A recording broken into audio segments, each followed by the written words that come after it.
Agatha Christie, The Bloodstained Pavement. "It's curious," said Joyce Lempriére, "but I hardly like telling you my story. It happened a long time ago, 5 years ago to be exact, but it's sort of haunted me ever since. The smiling, bright top part of it, and the hidden gruesomeness underneath. And the queer thing is that the sketch I painted at the time has become tinged with the same atmosphere. When you look at it first, it is just a rough sketch of a little steep Cornish street with the sunlight on it. But if you look long enough at it, something sinister creeps in. I have never sold it, but I never look at it. It lives in the studio in a corner with its face to the wall.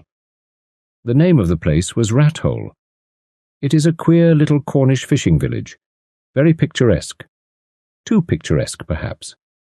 There is rather too much of the atmosphere of ye old Cornish tea-house about it.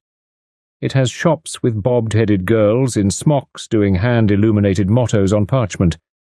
It is pretty, and it is quaint, but it is very self-consciously so." "Don't I know?" said Raymond West, groaning. "The curse of the charabanc, I suppose. No matter how narrow the lanes leading down to them, no picturesque village is safe." Joyce nodded. "They are narrow lanes that lead down to Rat Hole and very steep, like the side of a house. Well, to get on with my story. I had come down to Cornwall for a fortnight to sketch. There is an old inn in Rat Hole, the Polharwyth Arms. It was supposed to be the only house left standing by the Spaniards when they shelled the place in 1500 and something. "Not shelled," said Raymond West, frowning. "Do try to be historically accurate, Joyce." "Well, at all events they landed guns somewhere along the coast, and they fired them, and the houses fell down. Anyway, that is not the point. The inn was a wonderful old place, with a kind of porch in front built on 4 pillars. I got a very good pitch and was just settling down to work when a car came creeping and twisting down the hill. Of course it would stop before the inn, just where it was most awkward for me. The people got out, a man and a woman. I didn't notice them particularly. She had a kind of mauve linen dress on and a mauve hat.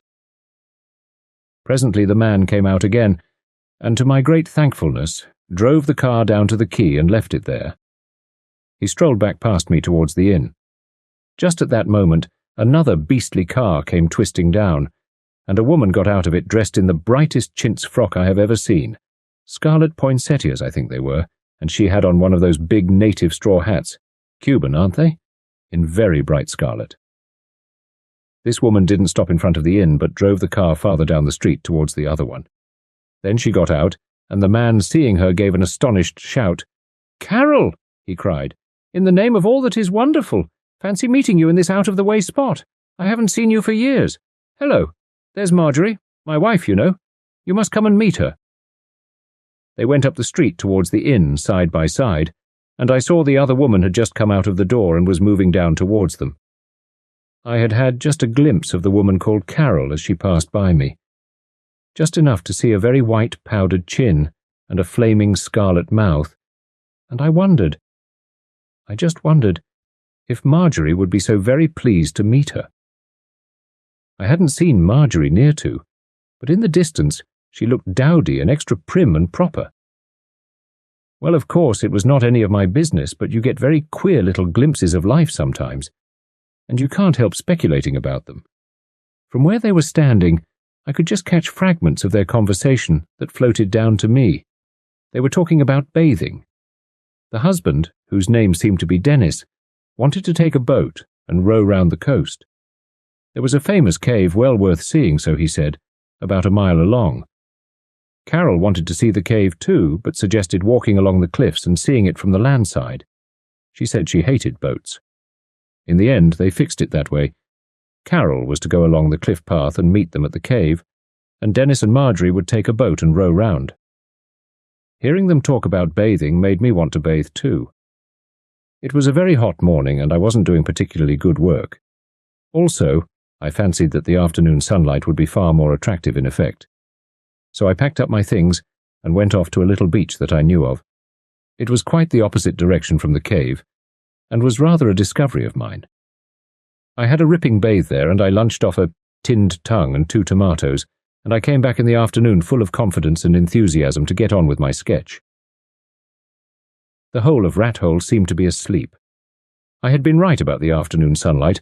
The shadows were far more telling. The Polharwyth Arms was the principal note of my sketch. A ray of sunlight came slanting obliquely down and hit the ground in front of it, and had rather a curious effect. I gathered that the bathing party had returned safely because 2 bathing dresses, a scarlet one and a dark blue one, were hanging from the balcony, drying in the sun.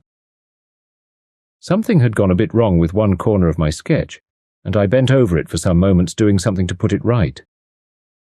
When I looked up again, there was a figure leaning against one of the pillars of the Polharwyth Arms, who seemed to have appeared there by magic. He was dressed in seafaring clothes and was, I suppose, a fisherman, but he had a long, dark beard, and if I had been looking for a model for a wicked Spanish captain, I couldn't have imagined anyone better. I got to work with feverish haste before he should move away, though from his attitude he looked as though he was perfectly prepared to prop up the pillars through all eternity. He did move, however, but luckily not until I had got what I wanted. He came over to me and he began to talk. Oh, how that man talked. Rathole, he said, was a very interesting place. I knew that already, but although I said so, that didn't save me.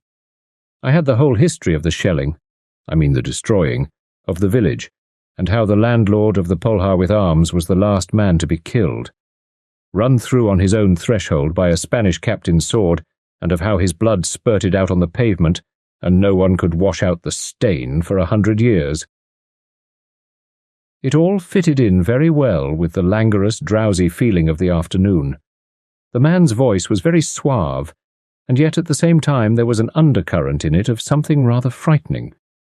He was very obsequious in his manner, yet I felt underneath he was cruel.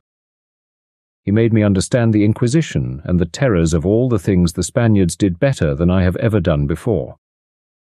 All the time he was talking to me I went on painting, and suddenly I realized that in the excitement of listening to his story, I had painted in something that was not there. On that white square of pavement where the sun fell before the door of the Polharwyth Arms, I had painted in bloodstains. It seemed extraordinary that the mind could play such tricks with the hand, but as I looked over towards the inn again, I got a second shock. My hand had only painted what my eyes saw, drops of blood on the white pavement. I stared for a minute or two. Then I shut my eyes, said to myself, "Don't be so stupid, there's nothing there really." Then I opened them again, but the bloodstains were still there. I suddenly felt I couldn't stand it. I interrupted the fisherman's flood of language. "Tell me," I said, "my eyesight is not very good. Are those bloodstains on that pavement over there?" He looked at me indulgently and kindly. "No bloodstains in these days, lady. What I am telling you about is nearly 500 years ago." "Yes," I said. But now, on the pavement, the words died away in my throat. I knew that he wouldn't see what I was seeing. I got up and with shaking hands began to put my things together. As I did so, the young man who had come in the car that morning came out of the inn door. He looked up and down the street perplexedly. On the balcony above, his wife came out and collected the bathing things. He walked down towards the car, but suddenly swerved and came across the road towards the fisherman. "Tell me, my man," he said. "You don't know whether the lady who came in that second car there has got back yet?" "Lady in a dress with flowers all over it? No, sir, I haven't seen her. She went along the cliff towards the cave this morning." I know. We all bathed there together, and then she left us to walk home, and I have not seen her since. It can't have taken her all this time. The cliffs round here are not dangerous, are they?" "It depends, sir, on the way you go. The best way is to take a man what knows the place with you." He very clearly meant himself, and was beginning to enlarge on the theme, but the young man cut him short unceremoniously and ran back towards the inn, calling up to his wife on the balcony. "I say, Marjorie, Carol hasn't come back yet. Odd, isn't it?" I didn't hear Marjorie's reply, but her husband went on. "Well, we can't wait any longer. We have got to push on to Penrithar. Are you ready? I will turn the car." He did as he had said, and presently the two of them drove off together. Meanwhile, I had deliberately been nerving myself to prove how ridiculous my fancies were. When the car had gone, I went over to the inn and examined the pavement closely. Of course, there were no bloodstains there. No, all along it had been the result of my distorted imagination. Yet somehow it seemed to make the thing more frightening. It was while I was standing there that I heard the fisherman's voice. He was looking at me curiously. "You thought you saw bloodstains here, eh, lady?" I nodded. "That is very curious. That is very curious. We have got a superstition here, lady. If anyone sees those bloodstains—" He paused. "Well," I said. He went on in his soft voice, Cornish in intonation, but unconsciously smooth and well-bred in its pronunciation, and completely free from Cornish turns of speech. "They do say, lady, that if anyone sees those bloodstains that there will be a death within 24 hours. Creepy. It gave me a nasty feeling all down my spine." He went on persuasively. "There is a very interesting tablet in the church, lady, about a death." "No thanks," I said decisively, and I turned sharply on my heel and walked up the street towards the cottage where I was lodging. Just as I got there, I saw in the distance the woman called Carol coming along the cliff path. She was hurrying. Against the grey of the rocks, she looked like some poisonous scarlet flower. Her hat was the colour of blood. I shook myself. Really, I had blood on the brain. Later I heard the sound of her car. I wondered whether she too was going to Penrithar, but she took the road to the left in the opposite direction. I watched the car crawl up the hill and disappear, and I breathed somehow more easily. Rathole seemed its quiet, sleepy self once more. "If that is all," said Raymond West as Joyce came to a stop, "I will give my verdict at once. Indigestion, spots before the eyes after meals."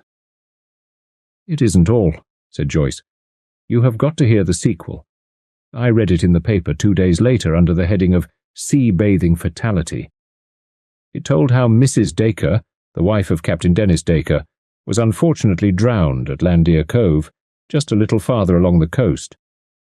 She and her husband were staying at the time at the hotel there and had declared their intention of bathing, but a cold wind sprang up. Captain Dacre had declared it was too cold, so he and some other people in the hotel had gone off to the golf links nearby. Mrs. Dacre, however, had said it was not too cold for her, and she went off alone down to the cove. As she didn't return, her husband became alarmed, and in company with his friends went down to the beach. They found her clothes lying beside a rock, but no trace of the unfortunate lady. Her body was not found until nearly a week later, when it was washed ashore at a point some distance down the coast. There was a bad blow on her head which had occurred before death, and the theory was that she must have dived into the sea and hit her head on a rock. As far as I could make out, her death would have occurred just 24 hours after the time I saw the bloodstains. "I protest," said Sir Henry. "This is not a problem. This is a ghost story. Miss Lempriére is evidently a medium." Mr. Petherick gave his usual cough.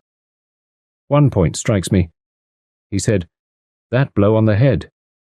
We must not, I think, exclude the possibility of foul play. But I do not see that we have any data to go upon. Miss Lemprière's hallucination or vision is interesting, certainly, but I do not see clearly the point on which she wishes us to pronounce." "Indigestion and coincidence," said Raymond. "And anyway, you can't be sure that they were the same people. Besides, the curse, or whatever it was, would only apply to the actual inhabitants of Rathole." "I feel," said Sir Henry, "that the sinister seafaring man has something to do with this tale, but I agree with Mr. Petherick. Miss Lempriére has given us very little data." Joyce turned to Dr. Pender, who smilingly shook his head. "It is a most interesting story," he said, "but I'm afraid I agree with Sir Henry and Mr. Petherick that there is very little data to go upon." Joyce then looked curiously at Miss Marple, who smiled back at her. "I, too, think you are just a little unfair, Joyce dear," she said. "Of course it is different for me. I mean, we, being women, appreciate the point about clothes. I don't think it is a fair problem to put to a man. It must have meant a lot of rapid changing. What a wicked woman, and a still more wicked man." Joyce stared at her. "Aunt Jane," she said. "Miss Marple, I do really believe you know the truth." Well, dear, said Miss Marple, it is much easier for me sitting here quietly than it was for you. And being an artist, you are so susceptible to atmosphere, aren't you? Sitting here with one's knitting, one just sees the facts. Bloodstains dropped on the pavement from the bathing dress hanging above, and being a red bathing dress, of course, the criminals themselves did not realize it was blood-stained. Poor thing, poor young thing. Excuse me, Miss Marple, said Sir Henry, but you do know that I'm entirely in the dark still. You and Miss Lempriére seem to know what you are talking about, but we men are still in utter darkness. I will tell you the end of the story now, said Joyce. It was a year later. I was at a little East Coast seaside resort, and I was sketching, when suddenly I had that queer feeling one has of something having happened before. There were two people, a man and a woman, on the pavement in front of me, and they were greeting a third person, a woman dressed in a scarlet poinsettia chintz dress. Carol, by all that is wonderful. Fancy meeting you after all these years. You don't know my wife? Joan, this is an old friend of mine, Miss Harding. I recognized the man at once. It was the same Dennis I had seen at Rathole. The wife was different. That is, she was a Joan instead of a Marjorie. But she was the same type, young and rather dowdy and very inconspicuous. I thought for a minute I was going mad. They began to talk of going bathing. I will tell you what I did. I marched straight then and there to the police station. I thought they would probably think I was off my head, but I didn't care. And as it happened, everything was quite all right. There was a man from Scotland Yard there, and he had come down just about this very thing. It seems, oh, it's horrible to talk about, that the police had got suspicions of Dennis Dacre. That wasn't his real name. He took different names on different occasions. He got to know girls, usually quiet, inconspicuous girls without many relatives or friends. He married them and insured their lives for large sums, and then, oh, it's horrible. The woman called Carol was his real wife, and they always carried out the same plan. That is really how they came to catch him. The insurance companies became suspicious. He would come to some quiet seaside place with his new wife. Then the other woman would turn up, and they would all go bathing together. Then the wife would be murdered, and Carol would put on her clothes and go back in the boat with him. Then they would leave the place, wherever it was, after inquiring for the supposed Carol, and when they got outside the village, Carol would hastily change back into her own flamboyant clothes and her vivid makeup, and would go back there and drive off in her own car. They would find out which way the current was flowing, and the supposed death would take place at the next bathing place along the coast that way. Carol would play the part of the wife and would go down to some lonely beach and would leave the wife's clothes there by a rock and depart in her flowery chintz dress to wait quietly until her husband could rejoin her. I suppose when they killed poor Marjorie, some of the blood must have spurted over Carol's bathing suit, and being a red one, they didn't notice it, as Miss Marple says. But when they hung it over the balcony, it dripped. Ugh, she gave a shiver. I can see it still. Of course, said Sir Henry. I remember very well now. Davis was the man's real name. It had quite slipped my memory that one of his many aliases was Dacre. They were an extraordinarily cunning pair. It always seemed so amazing to me that no one spotted the change of identity. I suppose, as Miss Marple says, clothes are more easily identified than faces, but it was a very clever scheme, for although we suspected Davis, it was not easy to bring the crime home to him, as he always seemed to have an unimpeachable alibi. Aunt Jane, said Raymond, looking at her curiously, how do you do it? You have lived such a peaceful life, and yet nothing seems to surprise you. I always find one thing very like another in this world, said Miss Marple. There was Mrs. Green, you know. She buried 5 children, and every one of them insured. Well, naturally, one began to get suspicious. She shook her head. There is a great deal of wickedness in village life. I hope you dear young people will never realize how very wicked the world is.